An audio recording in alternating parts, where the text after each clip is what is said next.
Hello friends, welcome to tasty pot. இன்றைக்கி நம்ம beans பொரியல் எப்படி செய்யலான்னு பார்க்கலாமா? வாங்க ஃப்ரெண்ட்ஸ், வீடியோக்குள்ளே போகலாம். முதல்ல பீன்ஸை சின்ன சின்னதாக நல்லா நறுக்கிக்கோங்க.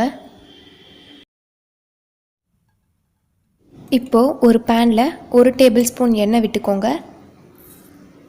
எண்ணெய் நல்லா காஞ்சதும் கடுகு 1 டீஸ்பூன், கடுகு வெடித்த உடனே உளுத்தப்பருப்பு 1 டீஸ்பூன், கடலைப்பருப்பு 1 டீஸ்பூன். கடலைப்பருப்பு உளுத்தம்பருப்பு நல்லா பொன்னிறமாகிற வரைக்கும் வதக்கி விடுங்க. இப்போ அதில் நறுக்கி வச்ச பெரிய வெங்காயம் 1 சேர்த்துக்கோங்க. வரமிளகாய் 4, கொஞ்சம் கருவேப்பிலை, பெருங்காயத்தூள் 1/4 டீஸ்பூன். இப்போ எல்லாத்தையும் 2 நிமிஷம் போல் நல்லா வதக்கி விடுங்க.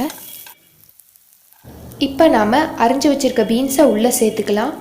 நான் இன்றைக்கி 300 கிராம் பீன்ஸ் எடுத்திருக்கேன். இப்போது காய் நல்லா வேகிறதுக்கு கொஞ்சமாக தண்ணி தெளித்து விடுங்க. ரொம்ப தண்ணி ஊற்றிடாதீங்க, காய் குழஞ்சிரும். கொஞ்சமாக தண்ணி தெளித்து விடுங்க. தேவையான அளவு உப்பு சேர்த்து நல்லா வதக்கி விடுங்க.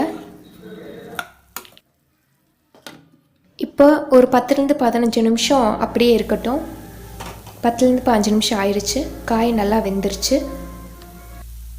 இந்த ஸ்டேஜில் தேங்காய் ஒரு 3 டேபிள் ஸ்பூன் உள்ளே சேர்த்துக்கோங்க.